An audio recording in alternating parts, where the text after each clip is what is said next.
In this pre-algebra or algebra, it's both topics, video, we're going to stick with Chapter 3, Lesson 2, all about slope. This video is just going to focus on how to find slope. Overall, our objective with slope is going to be, as the student, I can find and interpret slope from a graph or a table because I will keep track of the change in y and the change in x. And you'll notice this will be just like when we were finding constant rate of change in the last video. So now slope. Slope is always going to be labeled as lowercase m. That's always going to stand for slope. That's going to fill its spot. So the slope of a non-vertical line. So this right here is a vertical line. Vertical lines have no slope. They have no steepness. They just have a straight drop. They've got nothing special about them. So a non-vertical line is what we're talking about. Anyways, so the slope of a non-vertical line is the ratio. Ratio meaning something over something, so it's a fraction, of rise over run. Okay, so it's rise over run. And we'll talk about what each of those words mean in just a moment. So, as an example, let's say a visual. Take a moment to draw this graph. Try to draw it accurately because you're actually going to use it as an example as well. So take a moment to draw this. Alright, so anytime you're looking for the slope of a line, when it's given to you as a graph, this is great. This is the easiest way. The visual way, I fully admit, is the easiest way to do these. So what you'll do is you'll look for 2 points that this line goes through. Pick any 2 points. Notice it goes through that point, goes through that point, that point, that point, that point. You can choose any of those 2. Now, for the sake of it being out in the open where it's not going to be squished, I'm going to choose these 2 points. But again, it does not matter which 2, because any 2 you choose, you can create a fraction, and all those fractions that you would have gotten from all the different choices, they always simplify to the same thing. Anyways, so the easy way is visual. Pick 2 points it goes through exactly. Don't look at something that's close or it's round. No, exactly going through it. So to get from this point to this point, clearly it goes up because this line is going upwards. So what you do is you count how far up does it go. So it goes 1, 2. So it goes up 2 spaces. That would be your rise, by the way. Your rise, the word rise means to come up, but it can also be negative. If this line had been going in this direction, our rise would have been going down. We would have said, okay, from here to here, it goes down 2. So in that example with the highlighter. Okay, so it goes up 2, and it goes over 3. That over, we always go to the right. We always read slope left to right for consistency's sake. So because it goes up 2 over 3, that means the slope of this line is 2 over 3. Because we said up, 2 is positive, and the bottom number is just going to be how far over it goes, 2 over 3. That does not simplify, so that's our slope. So counting the slope visually is fantastic. It's easy, I don't deny that, but the only problem is sometimes the points aren't very close together, sometimes you don't have a graph, sometimes they're decimals, or sometimes they're just really far apart to where counting them would be prohibitive or would take too long. So we're going to talk about, in general, we're going to use this technique. So instead, let's find a different way to describe it. Now, before I get into this, let's remember a few things. This is called your origin where the axes cross. This is your y-axis, and this is your x-axis to help you keep track. Okay, so if you look at these 2 points, clearly it goes up. So you ask yourself, well, how can we check that? How could we measure that ourselves if we didn't have the graph? Well, here's the beauty of it. The axis that measures up and down is your y-axis. You didn't have to draw those tick marks necessarily, but you'll notice the y measures up and down. So if you find out what is the change in y, that's going to tell you the vertical change. So in other words, it helps if you take this y value and subtract out this y value.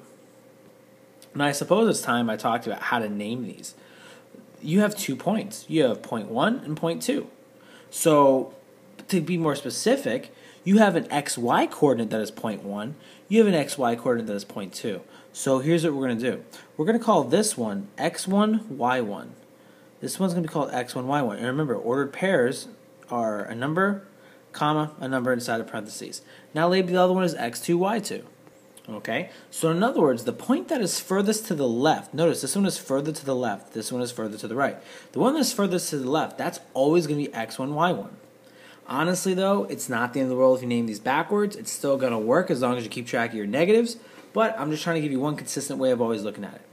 Anyways, so we were saying, if you can find a way to measure the difference, meaning the y-axis measures up and down. So your formula, your slope formula is going to be, okay, we've got our slope formula. If we did the change in y, and remember we said change in y was on top before. Actually, we didn't say that, but that's what we were talking about, constant rate of change. The change in y, well, the change in y we can find by doing y2 minus y1, meaning the second y value, okay, this one minus this one. So in this example, we'll do this example with numbers in a minute. For now, I'm just giving you the format. Okay, we're then going to look at the change in x, meaning the change in the left-right. Now, I respect that. We know it was 3, but we're giving you a format to where you could always find it. Okay, that's going to be found by doing x2 minus x1, meaning your second x value minus your first x value. And notice, you do them in the same order. If you do this y value minus this y value, then you must do this x value minus this x value in the same order. So I just went ahead and labeled where each of those come from. Well, this is your slope formula. And remember, that's also known as change in y over change in x. This is all saying the same thing. Rise over run, change in y over change in x. It's all saying the same thing. All right, so you've got your visual now of what slope is. So let's do some examples where we calculate it. And like I said, we'll actually go ahead and do this one as well first, now that I think about it. So if we were to do this one, you would look at this value. Well, that value, that ordered pair is, let's label them. So that ordered pair on the right is 8, 4. Now let's label the one on the left. That point on the left is 5, 2. Now, if you did not have the graph, you could just look at your x values and see that 5 is further to the left than 8 on the number line. So that's how we're going to work it. So plug all of these values, y2, y1, x2, x1, into your slope formula, and then you'll be able to find your answer. And if you do that, it'll look like this. 4 minus 2 up top, 8 minus 5 on bottom. Find out what that equals, and you're all done. That equals 2 over 3, and 2 over 3 does not simplify. Therefore, that is your slope. That is your final answer. Slope is 2 over 3, meaning up 2 over 3. Now we're going to do some examples looking for slope. All right, you try this one. Use the slope formula and see if you can find the slope of the line that passes through these 2 points. And I'll give you a hint. Remember to label which one is which first. But again, it doesn't matter if you accidentally name these backwards. But the one furthest to the left is 1, so that makes that x1, and that makes the other one y1. So that makes this one x2. So now you know who everyone is. Plug them in. All right, so get everything plugged in. Now solve for the top, and you get 24. Solve for the bottom, you get 2. Well, 24 over 2, that simplifies. 12 over 1, and that equals 12. So 12 is your slope, and that is the slope of the line that passes through these points. Now, I'm going to, as an experiment, show you what would happen if you'd used the other 2 points. Or, I'm sorry, if you'd done it in the opposite order. You don't have to write this down necessarily, but I'm going to show you what would have happened. The only other way you're allowed to do this if you name them backwards, and it would look like this. You're going to get weird negative things going on, but I want you to know it still works out the same way. You end up with negative 24 over negative 2. Well, a negative divided by a negative is a positive, so it still becomes a positive answer. So you still end up with positive 12 over 1. So you still end up with positive 12. So I want you to know if you name them backwards, it's okay. You are not allowed to you're not allowed to break different orders on top and bottom as long as you do the same order. So meaning if you do 25 minus 1 on top, you gotta do 3 minus 1 on bottom. You can't do 25 minus 1 on top and then 1 minus 3 on bottom. That would be the wrong order. You'll end up with something that means something completely different. Let's do a few more. Let's take a look at some examples with some negatives. Now, some special cases to be aware of. There's 2 special cases when calculating slope. One of them is for a vertical line. We said earlier, vertical line, we talk about slope for anything besides vertical lines. So if you were to try to find the slope of this, your answer would be undefined. And that's because the slope doesn't exist. And if you were trying to calculate this with the slope formula, what would happen when you were doing this is you would end up with a number on top. So let's say you would have 5, I'm making this up, but on bottom you would have 0. What's important is that 0 on bottom is impossible because remember, you're not allowed to divide by 0. So when you're using the slope formula, if you end up with 0 on bottom, you know that you are going to have an undefined slope. And the giveaway that's going to happen, I made up these 2 points, is your x values of your 2 points will be the same. If the x values of your 2 points are going to be the same, that is going to be an undefined slope because it's going to be a vertical line. Now let's look at the horizontal. Let's say you have a horizontal line. Well, horizontal lines have no steepness. They don't go up, they don't go down, so they have a slope of 0. Meaning when you're calculating them, the slope formula, you'll end up with 0 over something. I'm just going to use, 7. So that 0 up top is how you know you're going to have a horizontal line. So when an example of that would be negative 4 comma 6 and 3 comma 6. You'll notice they both have the same y value, meaning it doesn't change. So when you do y2 minus y1, you'll have 6 minus 6. Well, that's going to be 0. So you're going to get that 0 up top. So that's how you know you're going to have a horizontal line. So keep an eye out for those in each of your examples. Alright, try this example. Hit pause and give this one a shot and see if you can find the slope between these 2 points. But what I'm going to point out to you is you've got negatives now to deal with, and so just be careful. And the hint I'll give you is when you go to do these, for example, when you go to do negative 4, when you go to do negative 4 minus 0, no big deal. But when you go to do negative 2, but here's the important part, minus negative 5, you're going to have to make that plus 5, so keep track of that. Hit pause and give it a shot. Alright, so the point that is furthest to the left, if you look at your x values, the one that's furthest to the left is negative 5. Therefore, we should call this one x1, y1. That would make the other one x2, y2. We should do it that way. Now again, remember, it's okay if you actually name these backwards. You're still going to get the same answer as long as you're careful with your negatives. So now plug these in. And if you do that, up top, you'll have negative 4 minus 0. And on bottom, you're going to have negative 2 minus negative 5. Oh, you're minusing a negative. Well, remember, how to minus a negative? That becomes plus. So really that's saying negative 2 plus 5. So I'm going to write that in either. So negative 2 plus 5. Now let's solve this. Negative 4 minus 0, well, that's negative 4. And on bottom, negative 2 plus 5, well, that's like saying 5 minus 2, well, that's positive 3. So negative 4 over 3. Now here's the thing. When it comes to slope, we do not want mixed numbers. So no mixed numbers. We're okay if it is an improper fraction. Perfectly fine, because we can read this improper fraction. This tells us it goes down 4 because it's negative. It goes down 4 and it goes over 3. Now, to make a note, I don't think I mentioned that in this video. I guess I should point that out. Positive slopes are lines that go up. Positive slope. Negative slopes are lines that go down like that. I'm sorry if I forgot to point that out. Please keep track of that. So yes, this one goes down 4 over 3. I'm on the assumption, I know that my students have seen this before, so I apologize for forgetting to explain that basic concept. Alright, so leave it as an improper fraction. So by the way, that's your final answer. Slope is negative 4 over 3. Now notice, I'm sticking that negative up top. Technically it doesn't matter, but it's really the top that can be negative as far as slope's concerned, because that means go down 4. So that's why I'm keeping it up there, but honestly it doesn't matter if it was there. It means the same thing. Alright, there we go. With negatives.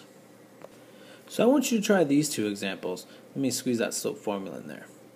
Now, for both these examples, you're going to use the slope formula. So take a moment and try both of them, and then hit pause and try them, and hit play and check yourself. As a hint, I'll help you identify which one's x1, y1, which one's x2, y2. Remember, the one that's furthest to the left on the graph, that's x1, y1. That's point 1. So for the one on the left, that's how you label them. For the example on the right, they both have the same x value, so it doesn't matter which one you call x1, y1, because they're both in the same spot as far as left to right is concerned.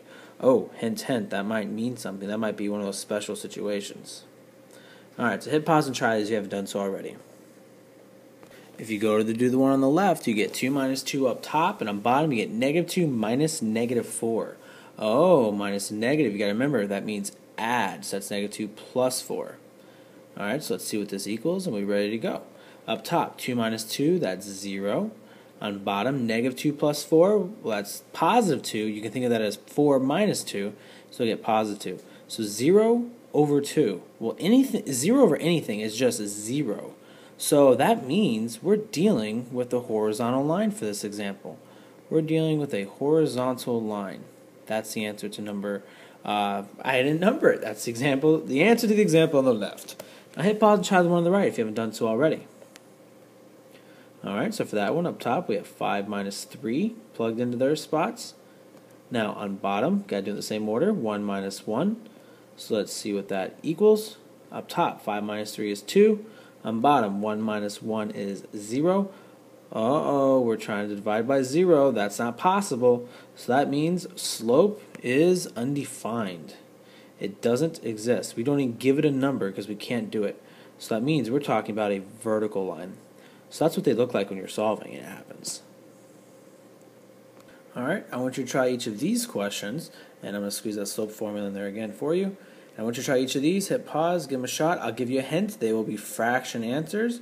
Remember, improper fractions are okay if necessary. Negatives happen, but take your time. Give these a shot.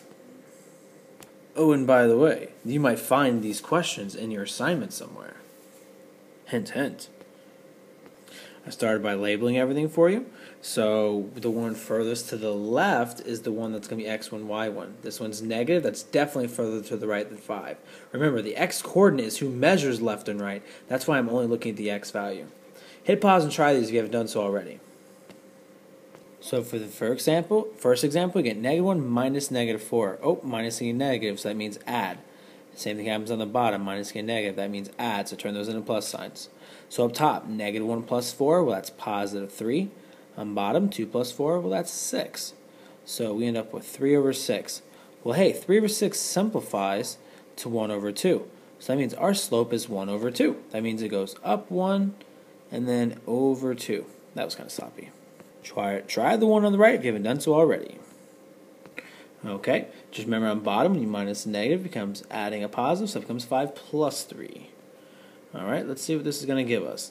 -3 minus 4, that means go deeper into the negatives, that's -7. And on the bottom, 5 plus 3, well that is 8.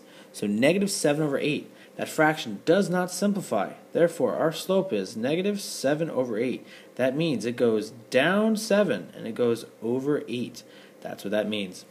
Alright guys, make sure you take your time, you're careful with your negatives, and make sure, it's not a big deal if you name these backwards. Just remember, it helps you avoid extra negatives if you don't name them backwards. Or even if you plug them in backwards, that's okay as long as you do them consistently. Take your time, be careful with negatives, simplify your fractions, you're ready to go with slope. Take care.